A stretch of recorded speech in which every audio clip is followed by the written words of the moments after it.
Hello there, welcome to the Drax Files Radio Hour. My name is Drexter Dupre, and today I have a very special show with a fellow by the name of Dr. Murder. Now, that doesn't mean he is convicted of murder or he is planning to murder me. You can already hear him off camera. He's chuckling. I don't know. Maybe the fella is disturbed. What do I know? We will ask him. But I'm here in the Sansar studio at 114 Harvest, and it is my pleasure to welcome Dr. Murder. How are you? I'm great, Drax. Thanks for having me on the show, man. You know, I've done plenty of podcasts, but this is my first one in virtual reality. And how cool is that? You know, I look back when I was a kid and virtual reality seemed like something that would happen after I died. Here I am, not even 40, doing a podcast with you in VR in Sansar. So I have to say, I'm almost 50, and I've been around in Second Life, and I still love Second Life a lot. But it is amazing to see the real time tracking. Walk a little bit closer to the microphone, if you will, just a tad. Perfect. Yeah. Now you are wearing a rifle, you're wearing a cowboy hat, and of course our embodiment in world is to our choosing. But I want to, before we go into what you do and why you're here, I would like to know why you chose this avatar. This is something that fascinates me. I made a bunch of documentaries about it. You appear here, and again, with the embodiment, we can send a signal more than we can in the physical realm. In the physical realm, we're stuck with the body. We can accessorize in all sorts of ways, but nothing like it is here. So what made you choose this look?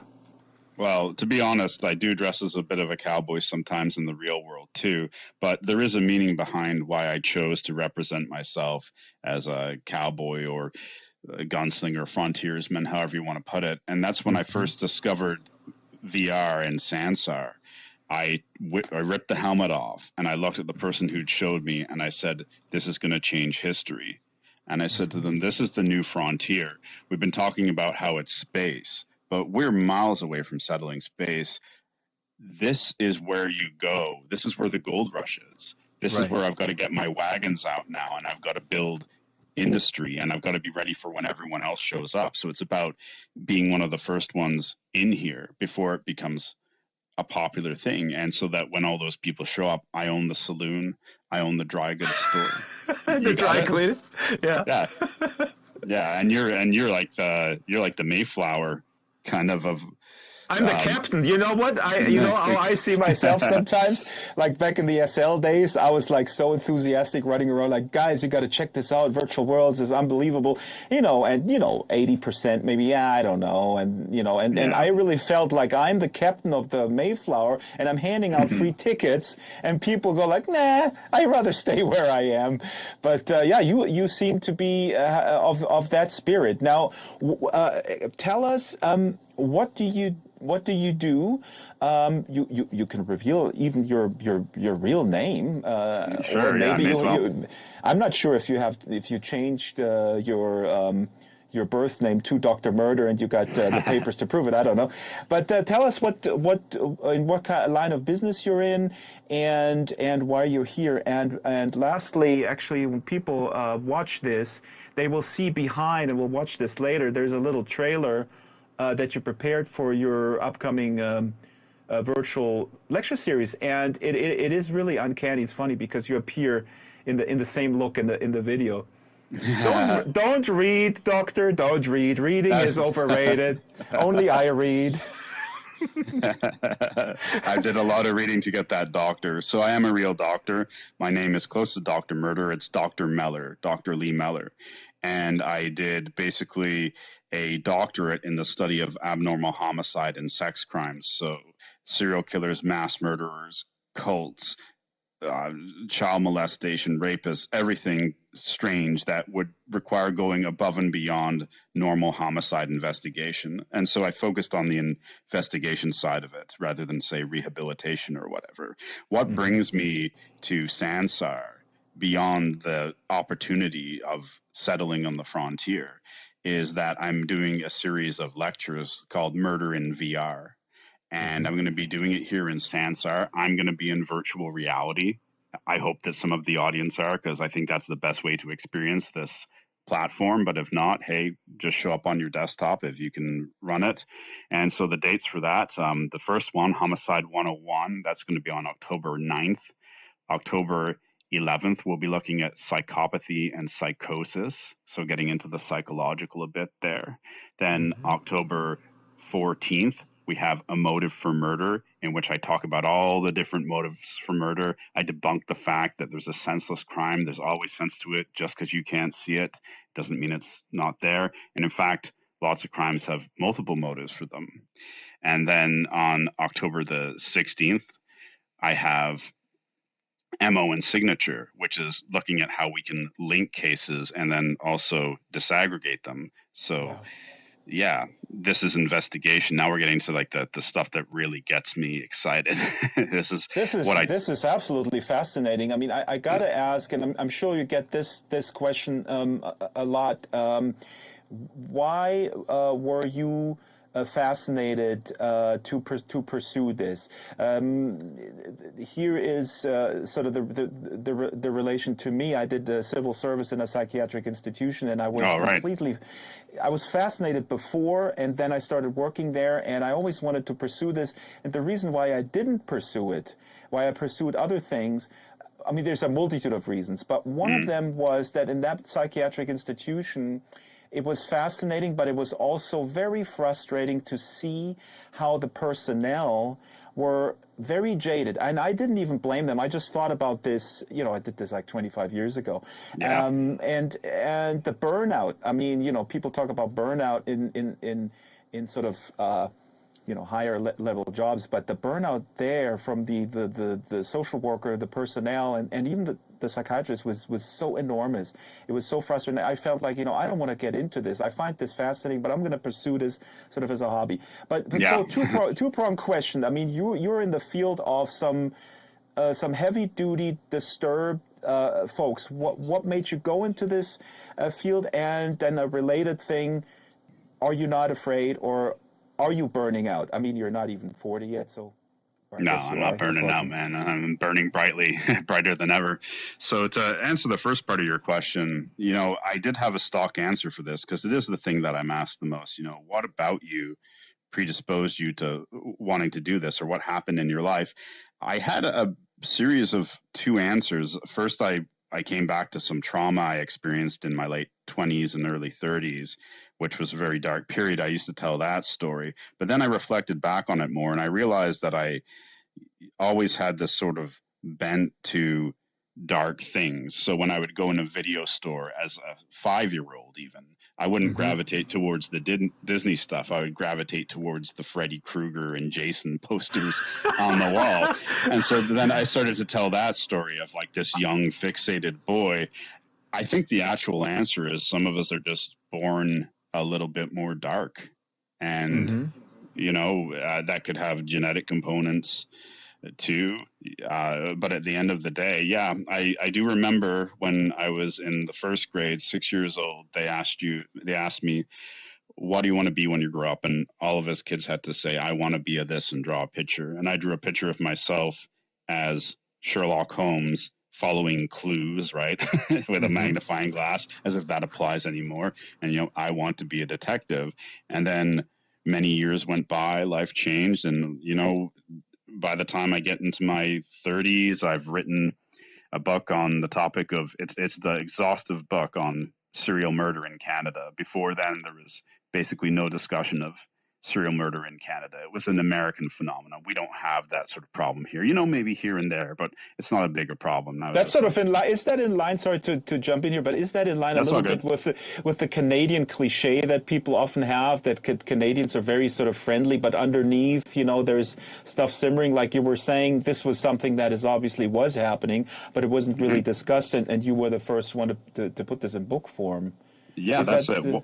Was and is happening, and I think you've got it completely right. I think this Canadian veneer of politeness and that we're civilized is a reaction to the fact that we live in such close geographic and cultural proximity to the United States, and we've got to look at the problems of their societies and their society and say we're not like that. But it's bullshit because we are. And my book proves that. So it was I don't like sanctimony. Right. I like truth. Let's just admit it. We have problems here too. And not that it's special to Canada. You'll find this all over the globe if you want to look. Plenty of interesting German serial killers, as you probably know. Oh, absolutely. I'm actually, what's his name? Theodor Fontane wrote about Hamann in the 1910s or 20s in Hanover, and there is also a component of sort of suppressing that particular serial killer who murdered young women, and that was also something that didn't fit into the narrative of Germany as an emerging power in the industrial age and those kind of things. So those were like things that needed to be pushed under the carpet for reasons of sort of national unity and veneer, as you said. I mean, this is I guess most often the case, just like with psychiatric disorders. I do have to correct you, though. I think you said Harmon was young women. Whoops, I keep picking up these books. So I've got to stop learning how to point with. But Harmon was actually killed young males. It was Curtin, I think you're thinking of, Vampire of Dusseldorf, who killed. Yeah. Right. I actually, I'm confusing this because I'm an obsessive book buyer and reader. I don't know. I don't just buy them and put them out there. But I ordered a bunch, and there was, I think his name is Theodor Fontane, who wrote about the trial when Hamann was on trial. But you're absolutely right. I got that mixed up, and that was, I think, the reason because of that. The angle of him being a homosexual, I guess, or a repressed homosexual, that he murdered them. Yeah. Anyways, let's not confuse them. I got to go to your lecture. I need to go to your lecture. I'm just throwing around half-baked things. I need to read more books, and I need to go to your lecture, and which are on what dates, if you could repeat those, please? Yeah, sure. So October 9th, we have Homicide 101. October 11th, we have Psychopathy and Psychosis. October 14th, we have A Motive for Murder. October 16th, we have MO and Signature. October 18th, we have Fetishes and Paraphilia. That one's going to be fun. And then October 21st is where it's going to get the most dark, where I synthesize all these things, and we're going to talk about sexual sadism. As far as starting times go, it's going to be 3:30 p.m. Pacific, right. 6:30 p.m. Eastern, and probably very late for you, but fun time to hang out at night, right? Oh boy, I'll set my alarm clock. Yeah. You mentioned the word you mentioned, paraphilia. What was that? Yeah. Paraphilia. Can you define that?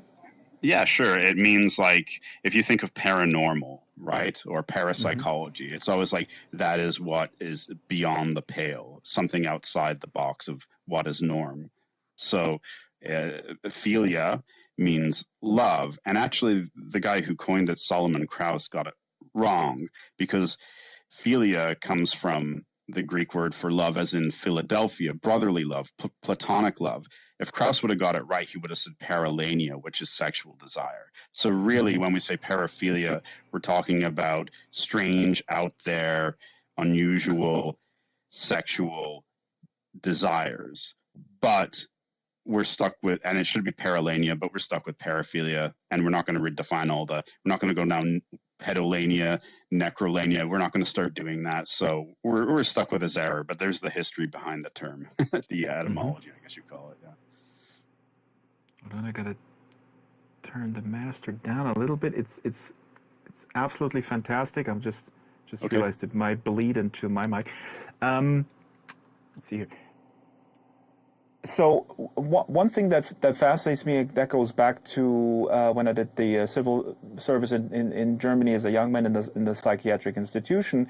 What I learned is that there is a very, very fine line, that there is not such a clear distinction between what we call normal and what we call pathological or sick. Yep.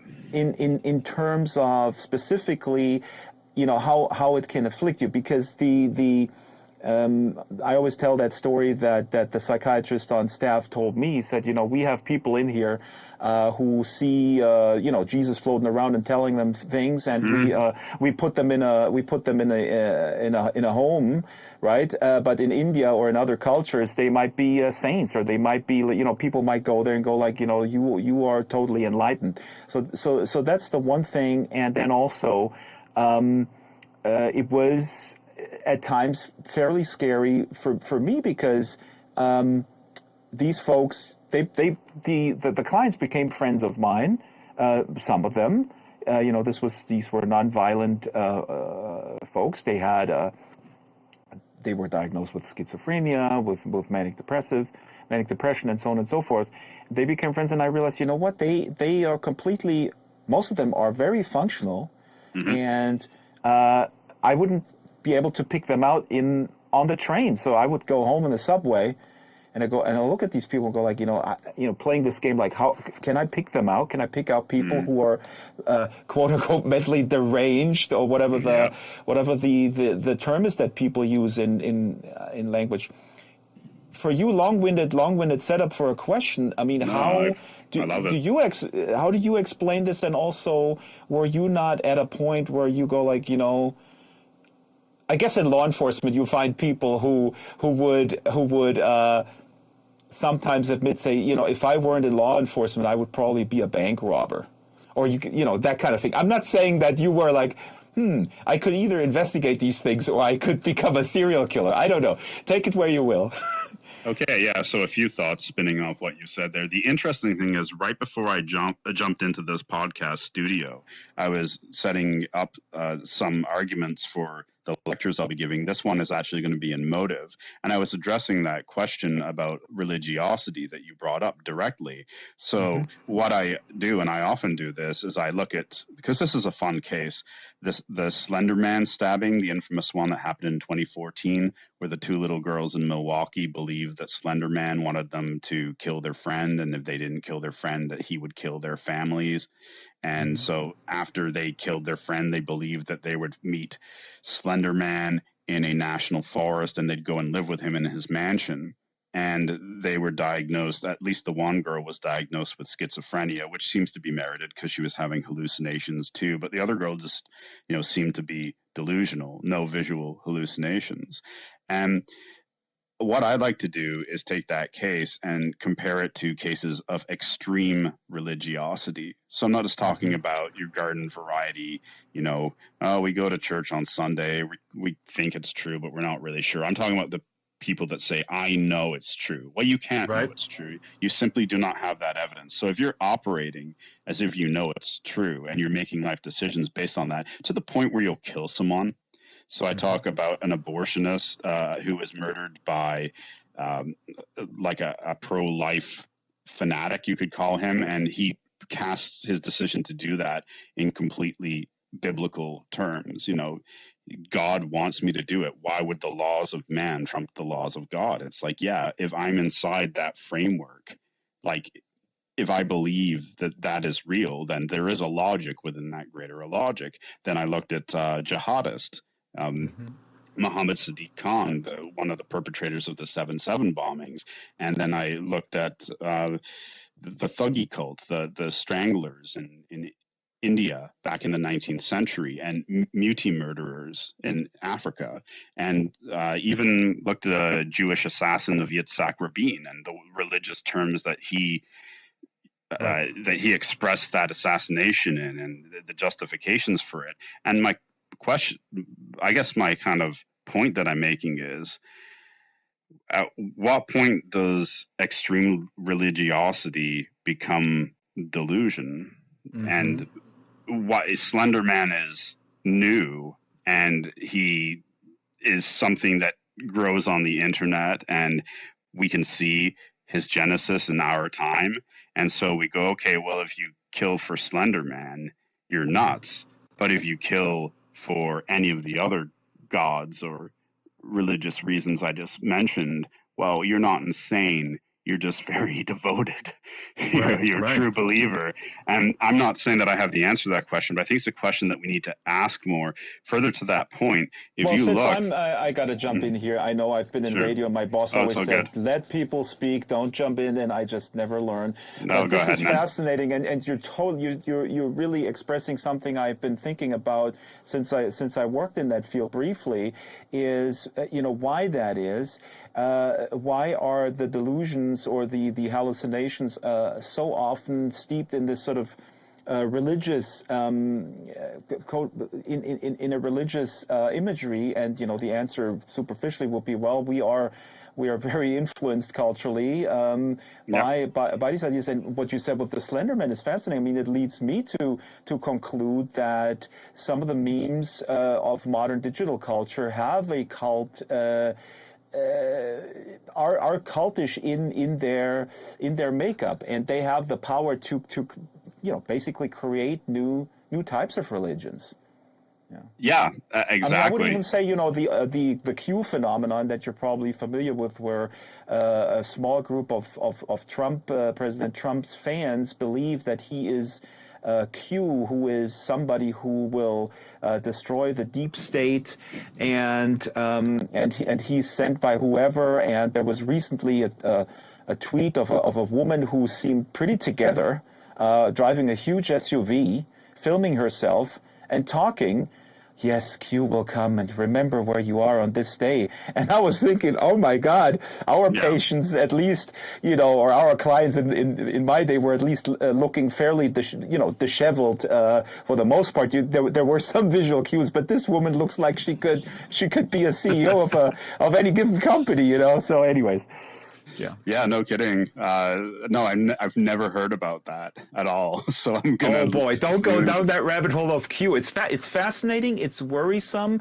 The only thing that doesn't have me completely paranoid is that I'm not sure how large this phenomenon is. I would sometimes think pretty small. Yeah. But it seeps into with the echo chamber and the fact that but this gets into a whole other discussion, is that these phenomena, however marginal they could be on social media, once they're picked up by traditional media and they're amplified, then we could be in trouble. But anyways. Yeah, I think that's a 2-hour conversation we best avoid. Yeah. So yes. There was another question you had asked me earlier that I was building up. Are you afraid that? The line. I remember. Where's the line between? Yeah, you said. Are you going to snap? Is my question. Well, yeah. To be honest with you, I think that there is. You know how they said that the opposite of love is not hate, and the opposite of hate is not love, but it's indifference. I think that it's the same with people who pursue criminals and people who are criminals. And I know criminals that will admit to this, and I think maybe a little bit more grudgingly so, but also cops that will admit to this. Like, they define each other. It's like Batman and the Joker, right? Without the Joker, the Batman could be just sitting there and sipping wine and watching Netflix or something. No, I mean, I understand. It's my wife worked at the courts for years, and she had gruesome cases of domestic abuse. And even when she told me some stuff, after hours, I said, I could not survive in that environment for a couple of days, I guess. I mean, I would be going nuts and smashing things, I guess, like running out and is that something that where you get angry or mad at particularly gruesome sociopathic behavior? No, actually, I don't. And it's more that I just understand that those people exist in the world. And I came to terms with that a long time ago. I don't think a lot of them can necessarily I don't think a lot of them have any insight into why they do like the most horrendous crimes. That's one of the things that I learned the most, is that we might have more insight into them than they have insight into themselves, which sounds like a really arrogant statement. And perhaps there is a bit of that, but they're really not capable, when you talk about psychopaths, of great self introspection. So No, but I mean, that's what makes your stuff very valid. This would be a related question. What is what you make valid beyond sort of the titillation of the subject in terms of presenting it in media? And I think you answered that is like understanding something that is so foreign to most of us. Sure. And maybe helping. Yeah, definitely. I know it helps. I've talked to police officers, like given formal talks to them. I've got more coming up where I teach them how to identify strange, what you would call signature behavior, sexual expressions that don't look sexual at all, but that's actually what they are, and saying this is what that is, and this is how you can link crimes. Along in with those cops, I've talked to other academics, psychologists, DNA analysts, and at least on 3 occasions that I can think of, there has been something good come out directly of me just talking to a class of those people. And those are the ones that have got back to me. So it's this idea that, yeah, maybe I am existentially turned on by the dark. Maybe I veer towards the abyss a little bit. But the fact is, at the end of the day, I'm still channeling that in a direction which I think is more benevolent for mankind than malevolent. And I think that that's, the main difference. It's I absolutely believe. I believe that. I mean, otherwise I would call the cops and have you arrested.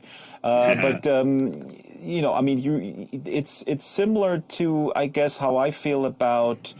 I studied political science and sociology. I then switched to music, so I don't have any degrees in that subject. But it's something that fascinates me. And what fascinates me is specifically how people in the political sphere, broadly speaking, vote against their own interests, and how that sort of works. And so this is, I guess, the same impetus that started with you, is to try to understand something that is really strange, that is just something that doesn't compute. And that's something I'm obsessed with. Like, I want to really kind of understand that. I want to find a key. I want to find if it's what is it? Is it a wrong gene, or is it the, like really drilling down, I guess. Is that where you feel like this would be the end point if you find the key, right? If there's maybe like one thing that would explain everything, then I guess you can rest. It's there. That's the problem. Everything's a multivariate problem, especially human beings. It's never just one thing. There may be a thing that's most strong, but when we're talking about the worst of the worst, we can look at factors that happen, that start at the gene level before they're even conceived, or just as they're conceived, and then things can happen in utero as we learn more now. Say a pregnant mother is stressed out, she might give birth to a very hostile child because her stress levels secrete chemicals into that child that says you're coming into a world where you're going to have to face things that you're going to be afraid of, because the mother's always, and so that can change the development of the child. And then early socialization, how much does the mother bond with the child? Is it capable of it? Do the mirror neurons work properly, or is the mother not around to test them, and so they don't develop? And then it's all through childhood. How do they socialize with other people at all these different stages? So it's so complex. It's never going to be one thing, but that's the fun of it to me. It's like the more you understand across disciplines, right, the more you realize that, the human beings, it's not just that, and I think this is where we might share something. It's not just an interest in criminals. I'm interested in human beings. Exactly. Yeah. No, I totally get that, man. And this is what's fascinating to me, because also you mentioned cross-discipline, and I do believe the way you structure this and the way we have this conversation, I get the feeling that your discipline could be the mother of all cross disciplines, and could maybe find a resurgence, because that would be my main criticism in the educational system. Often it is very, very narrow. And as you talked about talking to cops, cops are often, for the most part, I think fairly well-meaning. I mean, not fairly, they're well-meaning. I mean, there's a lot of issues that need to be addressed, but cops are thrown out there, and they're often very narrowly trained. So if somebody like you comes in and gives this context about human beings, which is what cops do, they deal with human beings every day. Yep. and with human beings that we never come into contact with on a quote-unquote normal basis. So this Luckily. interdisciplinary, the interdisciplinary approach, talk to me about that, and then we'll go a little bit on a tour here in Sansar. But how important is the interdisciplinary approach, and is there maybe something we can do better here in VR, or as I don't know, independent lecturers, if you will, than maybe the established education system? Yeah, I think that I'll answer that last question first. I think that although universities are moving towards being more interdisciplinary or multidisciplinary right now, they're not always doing it in the best way. It's more just sort of like slap, various parts of various theories together to make the point that you already believe to be true without testing it. So there is that issue. What I want to do in Sansar specifically, but in virtual reality ultimately, is to be able to give students a specific training in aspects of homicide and sexual violence investigation that draws from psychology, criminology, sociology, semiotics, probably evolutionary biology to some extent. Right. Just take all the things that I have read and have found to be useful and just throw them all into a course. And it's like, the point is that I'm trying to teach you how to catch these people better, and having something from all these disciplines is the best way to do it. You want to understand every aspect of them. So if I build it in here and I model it the way that I want to, then I'm not constrained by what a university thinks an education should be like, while at the same time giving someone a quality education in the investigation of homicides. Let's also just say that there are no limits when it comes to VR. Mm-hmm. We could go on a field trip to a crime scene, hypothetically, and this might be something that I'm working on. You can't do that sitting in your university classroom. You can't go to Brentwood. We can't walk the O.J. Simpson crime scene and see where the bodies are, where the blood spatter is, but you can in VR. Someone just has to think of it and build it, and that's probably what I'm doing, not to let any cats out of the bag. Awesome. As far as my own, you did ask about my own background, multidisciplinary. And so instead of doing just a psych degree or a criminology degree or a sociology degree, I decided that, no, what I want to study is weird murder. And so I'm not going to be able to study that just from one angle. So I specifically went out and I took psychology, sociology, criminology, and in the end, semiotics, which I didn't plan on. It just turned out being useful. And I brought them all together. And so I basically took 4 disciplines and just focused on the parts that applied to homicide, and learned and then when you get those, you learn a little bit more too, right? So a bit of a jack of all trades specialist when applied to homicide investigation. Awesome. I do have one quick, just briefly, as you pointed out, in VR we have the unlimited possibilities to create scenarios, to role play scenarios, but always be there with human beings. I mean, we're human beings. This is something that is very dear to my heart. What's your take on automating? Well, I'll tell you up front. I'm concerned about predictive policing and everything that sort of is entailed in feeding an algorithm with data and cutting out the human being. I think we're not there yet. Maybe we'll be there at some point.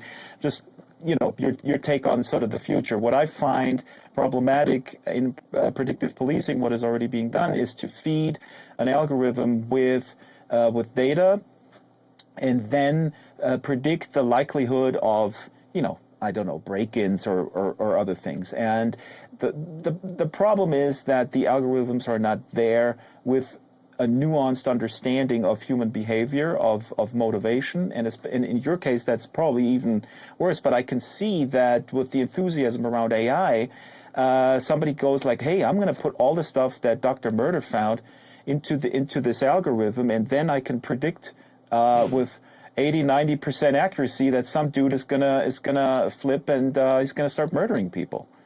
Right. It's the minority report argument, right? Exactly. It's like we have determined beforehand that you're going to commit a crime. So for the public good, why don't we just stop you before you commit it? We could also apply this to neighborhoods. Like, here's an at-risk neighborhood, so let's move in, let's allocate all these resources to this neighborhood because it's probably going to go down the shitter. There is Kathy O'Neill wrote a book called "Weapons of Math Destruction," where she describes what's already being done in that area in some local police precincts, and that's exactly what you're saying. I mean, this is already kind of being done in the U.S. Of course, I'm sorry to break it to you, in your harmless Canadian suburb. If they're doing it there, we're gonna do it here. Yeah. Probably. And in Germany too, for God's sakes. Oh, yeah. Everything bad comes from America. SUVs, McDonald's. Anyways, go ahead. Well, a lot of damn good stuff too, man. Like rock and roll. I think it's just True. A lot of stuff Frank comes Zappa. out of. Yes. Yeah, a lot of good and bad stuff comes out of America. Just a lot of stuff comes out of it.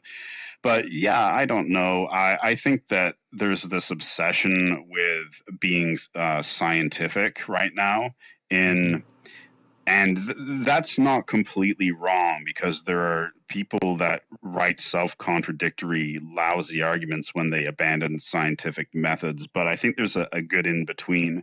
But people seem to think that if they do research on people, once again, air quotes, scientifically, that it is always legit and always superior. But a lot of the times you go and they're like, look, we're collecting data. We've reduced everything to numbers. Look, it's mathematics. How can it be wrong? And I go, well, I went right to your premises and right in the questionnaire that you gave to those 5,000 people to get all your stats. There's flaws written throughout this whole questionnaire. So yes, you have data, but it's axiomatically incorrect. So your data is shit. It's just, garbage in, garbage out. That's it. But I don't think that they actually care, because they just go, look, it's scientific. Like, nobody's going to bother to check through all these numbers. We're going to get published in all these journals, and we have this formula. We just keep cranking this crap out. And it's like, I don't need to look at the way you did your math. I need to start with what were the premises of your experiment, and I almost always find something wrong. I don't think there's anything scientific about studying human beings, especially at a social level, at all. So I'm essentially a social scientist that says that we're not scientists. I love that, and I hope that we get maybe a little bit more nuanced in our obsession with data, and data never lies and whatnot, and with people like you, that we see we need nuanced thinking, and that comes from human beings, and it often comes in collaborating with other human beings to find solutions. Again, this is not to say that in 50, 60, whatever years we will create an AI that is able to replicate that, but I would encourage everybody to be very critical of this obsession with narrow binary data points, especially in fields like that. Okay, let's walk over to the screen here. I can see that there is your trailer. Let's watch this trailer a little bit, and explain to me what this trailer is about. What do you want to communicate with it? The infamous lust killer Ted Bundy once said, "I'm the only PhD in serial murder." But Ted was full of it. No, I'm the only PhD in serial murder. My name is Dr. Lee Meller. I'm a criminal profiler, best-selling author, and cold case investigator. I've worked homicides from the streets of New York down to the Alabama bayous. I've sat across the table from psychopathic murderers. I have walked in the footsteps of the Green River Killer. And I'm stepping into Sansar to tell you all about it in virtual reality. Torture, mutilation, necrophilia. Where do psychos come from? What makes them tick? What techniques do we use to catch them? How do you outfox the consummate predator?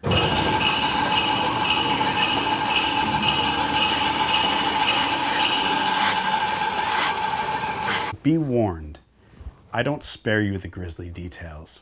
I revel in them. Let me teach you how to see in the dark.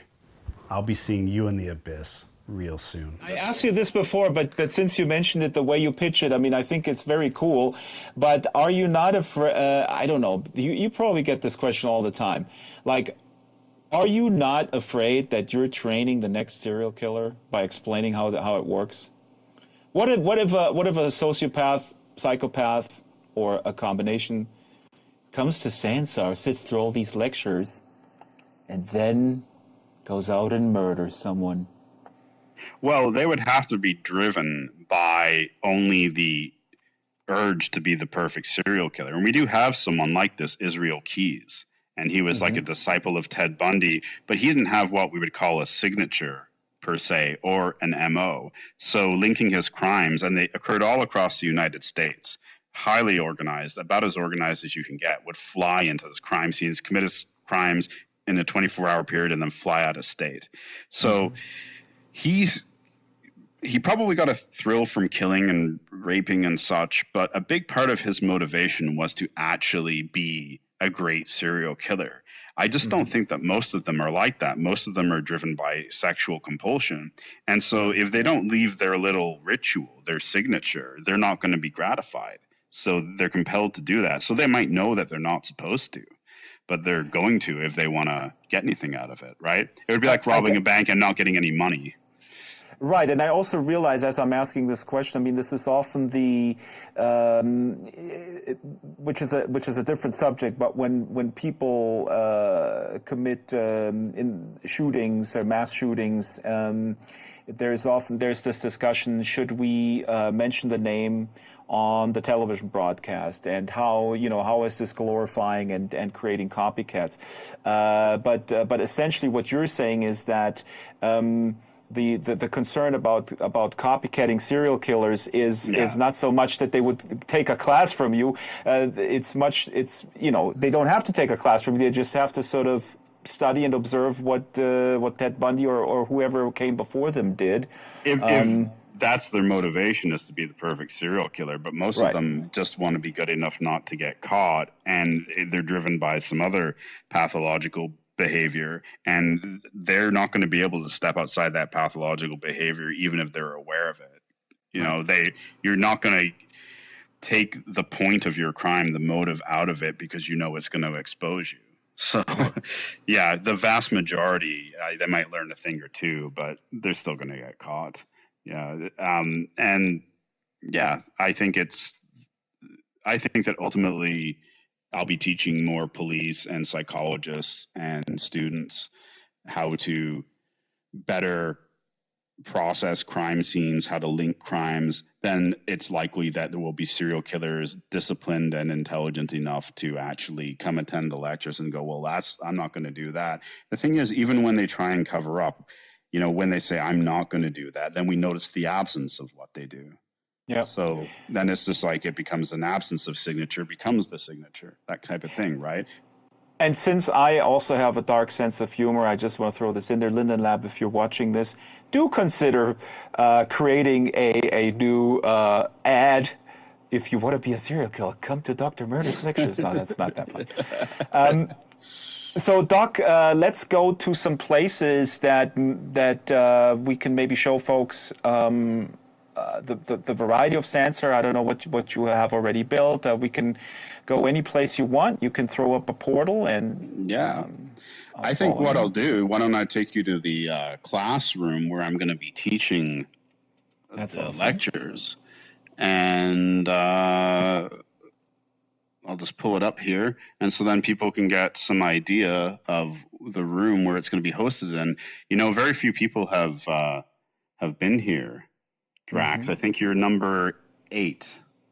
Awesome. So, yeah, I'll throw up a portal. And I also want to say this for the record. People know this, that I'm very passionate about education in general using virtual worlds. And I'm really happy that you're doing this just under that angle, because I know Linden Lab is focusing on other things, which is completely legitimate and important, that they focus on the entertainment aspect. And I'm not saying your classes are not entertaining, but I love that you're doing this, because then we can point, or I can point in sort of my Energizer Bunny enthusiast, evangelist of virtual worlds, I can point towards ideas of using these spaces for actual legitimate education, which is difficult if nobody's doing it. You know, I walk around going like, hey, this is awesome for education, and people ask me, okay, show me an example, and I go like, well, far and few between. You'll be able to very soon.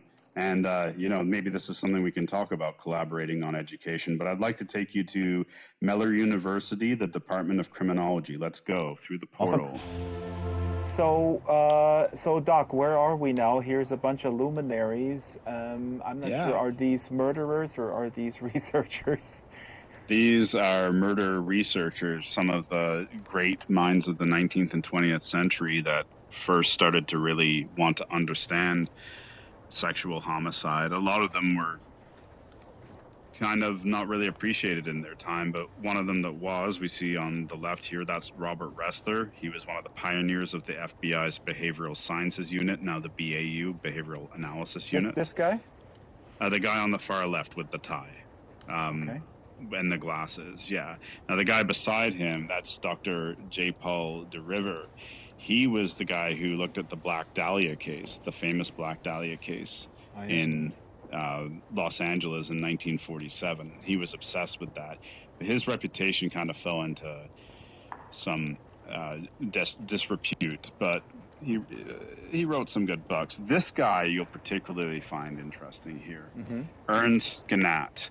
Now he's German. He was big high up in the Berlin police department, and he actually was the person who coined the term serial murder. And he coined that in 1931, and guess what? He coined it after examining the cases of Fritz Harman, who we talked about before, the Butcher of Hanover, as well as Peter Kürten, the Vampire of Dusseldorf. So right there is maybe arguably Germany's finest contribution to understanding serial killers, in that he actually coined the term, although Ressler said that he did, but it was much later. He might have just not been aware of Ernst Gannat. Of course, we have Freud, Sir Robert Peel, founder of the first modern police force. And now over on the other side, we have plenty more. Hey, can I show you? One quick thing, you keep mentioning murder with sort of sexual motivation. Now, is that often, or is it just in these cases of the murderers that these folks here try to understand, or is that's something I wanted to ask earlier? But is this sure? What's the percentage, if there's some this of the sexual component? I would say that more than 50% of serial killers are driven by kind of sexual compulsion. So we talked about the word paraphilia before. You know, they have a very vivid inner fantasy life, and that's typically accompanied by masturbation, sexual fantasies. They might have thoughts of decapitating someone, and they'll masturbate to orgasm while having that thought. And if they do it long enough, it becomes part of their sexuality. So if that's a way that they're using to get rid of stress in their life, perhaps like a domineering parent or an abusive environment, then they come to depend on living out this bizarre, violent, masturbatory fantasy as a way of alleviating their stress. Right. That's how it becomes and we need to stress that it's not that clear cut, because that can be interwoven with a religious, of course, aspect, and certainly this has the majority. Yeah, it's the majority of them have that sort of compulsion driving them, but there are also ones driven by ideology, racist ones or politically motivated ones. We have psychotic ones, people who lose touch with reality. They just tend to get caught after the first kill if they're that detached from reality. So there tend not to be as many of them who get to the 2 or 3 kills that is needed to be a serial killer. Of course, to be a serial killer, you have to be successful at least with your very first kill in order to get on to subsequent ones. So let me get a little sweep here. The camera's looking here down. This is a really cool lecture hall here. is this modeled after anything in particular? I mean, I like the vibe quite a bit. I mean, it reminds me of, I studied in Tübingen in Germany, and there was a very old university, and they did have some very, very old, really cool lecture halls. So, you know, I mean, obviously in the VR, like you said, you can do anything, and you chose this aesthetic here. Well, that's it. I wanted a Victorian operating theater. I feel that modern universities, they go for this sort of polytechnic feel, and while it's a little clean and there's lots of light, it loses some of the, I don't know, the richness and the sense of dignity that these old buildings had. So I certainly wanted to do that, and I thought the Victorian period is probably where serial killers are born. And it's the sort of the way I want to dress too. When I'm teaching my classes, I'll be dressed in much nicer threads than this. I'll have my waistcoat, my pocket watch. Why don't you come down here? Yeah. I'll show you some cool stuff. So of course I can actually teach in a Victorian fashion. That'd be completely defeating the purposes of virtual reality. So check this out here. Here we have a blackboard, but if I click on that, the lecture started. How do you like that? Wow. Yeah. Now, instead of having a clicker, one of those annoying clickers to scroll through the slides, I simply pontificate with my pipe. You see that? I have a pipe. Okay, now watch this. Let the lecture commence.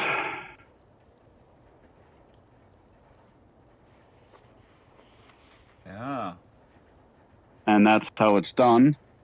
And not to give too much away, but getting into some pretty bad folks here. And you didn't see me clicking or anything. I just stand up here and I talk with my pipe. And if I make a mistake and drop my pipe, check this out. Disappears and reappears right on here. Where's the pipe? Where's the pipe? Oh, right up on there. Right there. Right there. There you go. Yeah. Now, check this out. We know that classes can be annoying enough when they're just full of regular students, but especially in VR when there's no consequences, or in Sansar when there's no consequences, you can imagine that there's students going to be screaming things out at me, trolling me, trying to jump down here. So if you just go back behind that line there, let me show you my little safety mechanism there. So just back up on the stairs. Okay. Now, let's play Kill Dr. Murder. Come and get me. Come get me. I'm just here. Come kill me. Murder Dr. Murder. You can't do it. I am the most powerful university lecturer ever. I can make them shut up and I can make them never, ever come down. This is not a democracy. No, it isn't. It's Dr. Murder's theater of control. But I like you, Drax, so I just wanted to demonstrate my powers. There we go. So as you can see, this is going to be an excellent place to do the 6 series lecture. First one is October 9th, Homicide 101. You've seen some of the slides of it. While we have some time, would you like to maybe show our viewers a little bit more of Sansar? Because we've talked a lot about murder, but Sansar itself is pretty amazing. It's not just for this lecture series that people should sign up. I think we should show them some of the majesty that brought us here in the first place. Let me see here. Let's see. Ooh. One of my favorite ones is probably this one, where I can... This is a very interesting aesthetic. This is based on illustration that a guy did, and he put this in world. Now, this is something where you could do a field trip. I don't know in what context, but let's go with this. This is called Crosshatch. I feel like I'm standing in a work of art right now. And because I'm in virtual reality, people don't understand what that means because they're going to be watching this in 2D. But I feel like I'm surrounded by a giant black and white art piece. It's absolutely wondrous. It is so immersive. The immersion, one of those things when you contrast being in the physical world in a classroom and going here on a field trip, isn't it cool? I'm sure you've thought about this, but I think about this a lot. This is a return to single tasking. I mean, there's a lot of evidence that multitasking is really bad for retention for a lot of other things, but the headset forces you to single task. So if you go out there with your students, you will have their attention. I mean, unless they cheat and they peek under the headset and they play, I don't know, bingo or something on the web. But it forces you into being actually in the moment with whoever you share that moment with. And I'd like to point out too to people who have never been in Sansar, especially in VR, this feels as natural to me having a conversation with you as if we were outside of Sansar in reality, except you're in Germany and I'm in Canada. You know, it's different time. We literally have different scenes outside. It's night for me, it's day for you. But here we are having a very natural conversation. It's such a great platform. Trust me, every time I get $1 for a weird look when I say, I got to go back because I have an event in San Diego, and they go like, wait a minute, what are you talking about? I said, well, yeah, we got to go to Comic-Con, and I go like, no, you're in Germany. Are you going to take a plane? What are you going to do? And I said, well, I'm going to go into my room and log on, and I'll be there with my American friends. Yeah. So. Yeah. Yeah. It is the future, and it's in a way it's an honor to be ahead of it and be experiencing it first, but also to everyone watching here, seriously, come on into the future, see what you make of it. Now let's go to a place that you like. Sure. There's a hangout place that I know that you love by a friend of ours. Oh yeah. Well, and I should say, what's going to happen if people attend your lecture and then they look around, they're not paying attention, and then they just look in the list of worlds and they just disappear? I mean, it's their own fault, right? They want to stick around in your lecture if they choose to engage with it. Well, that's it. I mean, we can go for a drink later, and you can come not only to see me lecture, but we can. You're go a very for a accessible drink. professor. Yeah. Yeah, for sure. And I was like this in reality too. So, yeah, we'll go to the dive bar. Wow, it's dark in here. Yeah. Is it okay? Is it picking up? Yeah. Okay. Okay, so where are we now? Okay, so we're in my watering hole in virtual reality. This was the first experience I ever came in virtual reality. It was made by my friend Nebula, who's in here. And if you can see up here on the sign, we have a weird homicide. And at Murder WT Case over here, that's a Twitter handle. Uh-huh. So this is the story of me coming into VR as I was contacted by Neb. And she said, I want to listen to your podcast with my friends in a dive bar in virtual reality. Can I do that? And I said, what do you mean a dive bar in virtual reality? That doesn't exist. Virtual reality, that's the future. She's like, no, it's now. And I said, okay, well, sure, go for it. And so then I just happened to be going to the same area as Neb, I found out.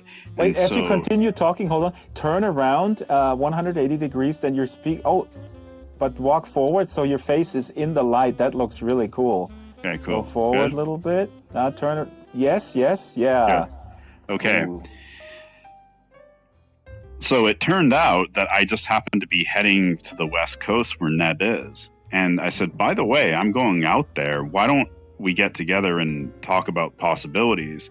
So we did, and I got put on her virtual reality headset, went into my own dive bar, heard my own voice booming all around. All of a sudden it's being populated by all these people showing up, strange creatures, giants, talking bees.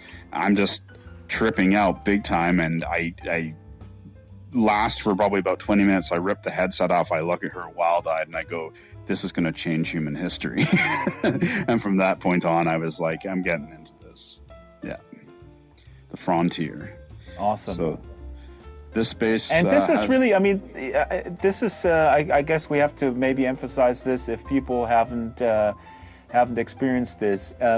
Again, the sense of presence is quite remarkable. I mean, again, for me, being in Second Life and then coming over here, it's the next step. Again, I want to just say this for the record: Second Life, it doesn't make a Second Life obsolete by the least bit, because the culture is so vibrant there. But Sansar is, to me, it's like a vacationing spot that is awesome, and the sense of presence, like you're describing, you're here.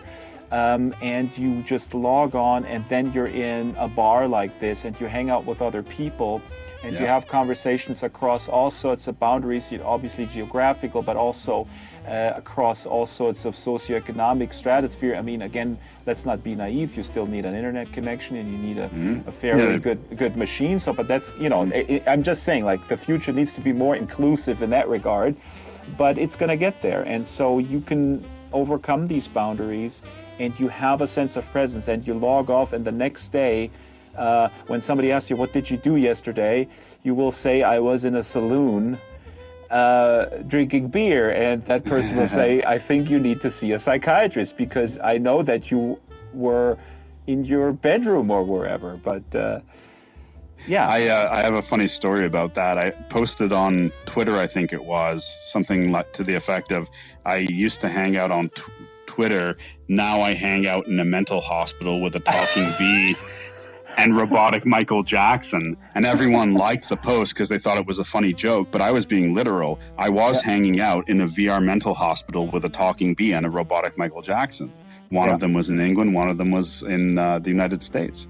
So, that was, Absolutely. And what I really like also, I mean, you mentioned this earlier, in the context of teaching in VR, the expression that you have with the avatar, I think that is incredibly powerful. And there's tons of studies that have been done about participation in the classroom, especially for people who would otherwise have all sorts of sort of, mild, maybe anxiety issues in a large setting in the classroom. There is tons of evidence that is very clear that this is conducive to participation for folks who are a little bit more introvert and who would not participate if they were be sitting right there, right? So the avatar layer, or the fact that they can appear as they wish, gives enormous sort of leveling the playing field in terms of participation. I think that has to be stressed all the time, because that is an issue for folks who are introvert or who have anxiety in large groups. They are handicapped in these settings, and they're not, that handicap is removed in the virtual world.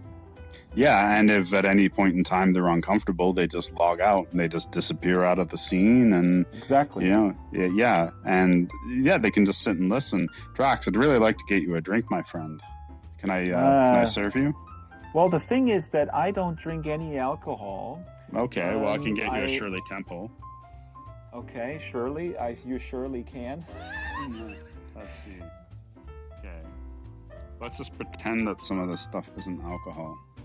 No, I mean, actually, you know what? We're in VR, so the reason why I don't drink is I never had an issue with the alcohol. It's just that the calories are not good for me, and I need to restrict calories. Well, I have identified a few things that help me reduce calorie intake, and I mean, I hate to break it to you, you're the doc here. Although some people have called me Dr. Axter. Let me tell you, alcohol has a lot of calories. It does, yeah. I switched to strictly liquor quite a while ago. There you go, buddy. Drink up. Is that Jägermeister? Yeah. It's whatever you want it to be. It's VR. Have a drink. And here we have a little fella over here. He's operating the jukebox. Very nice. Yep. Hello. Right. Hello. Hey. Let's see here. Oh, it's DNA. Is it DNA? DNA, you are on camera, buddy. You walked right into the final segment of our podcast experience. Hey. What brings you here, DNA? Are you a midnight drinker? Only in VR, I guess. I'm a morning drinker. What are you talking about? It's morning for me. He's got a beer. That's the size of your abdomen, dude. That'll kill you. Okay. But you're also some sort of special creature, so You're going to be all right. I am a special VR creature here. Yeah. So check this out, everyone listening at home. This is what Sansar is like. We're just hanging out in here. DNA sees, there's people in here. I'm going to go hang out with them. So he pops up. It's like our buddy just showed up. Yep. It's awesome. That is something that also, maybe someday I'll write a book about the chance encounters in virtual worlds, because they are so incredibly powerful. And you don't have, I'm a kind of an extrovert person in the physical world, so I have interaction in the physical world as well. But I would not, and again, this goes to the avatar layer, Dr. Murder, it facilitates conversation, I think, because it's a conversation starter. So I go like, DNA, wow, you're this little angel, what made you sort of decide that? That's number one. But number two is that there are certain social cues and social norms. I always tell the story, if I'm interested in Islam, for example, I would not go to a place and I would see a young woman with a headscarf, and I would not just go into a bar and sit next to her and say, can you tell me about Islam, because I'm interested. I guess I would do that because I'm such an extrovert. But there are certain social layers and social norms, and VR breaks them down a little bit. Because that happened a lot. We have people from Egypt, for example, and I did a project with Egyptians a while back, and I was able to address that, because they were wearing headscarves in the physical world, but in Second Life, in that instance, they did not. And I said, why did you choose to do that? And it facilitated a fascinating conversation that I would say was impossible in the physical world. But now I'm droning on and on. I would say, Dr. Murder, it was a pleasure understanding more about what you do. Yeah, well, that was a good little hangout. I think we showed people what's great about this platform. Should I just plug our respective podcasts and the Murder in VR lecture series one more time? Absolutely. Okay, so Drax, your podcast is, where can people listen to it, and what's it called? Best thing is to go to draxfiles.com, and then you can subscribe with iTunes or Stitcher. I like Stitcher, which is a great podcast app. There's a whole bunch of different podcast apps where you can do your a la carte thing. And that's it, every Monday, 10 o'clock Pacific time, approximately 10 o'clock. Sometimes earlier, sometimes later. Drax Files, DRAX. My podcast, Murder Was the Case. You can get it on everywhere where you like to get podcasts. And of course, then there's the lecture series, DNA Helped Me Build. That beautiful classroom we went to, by the way.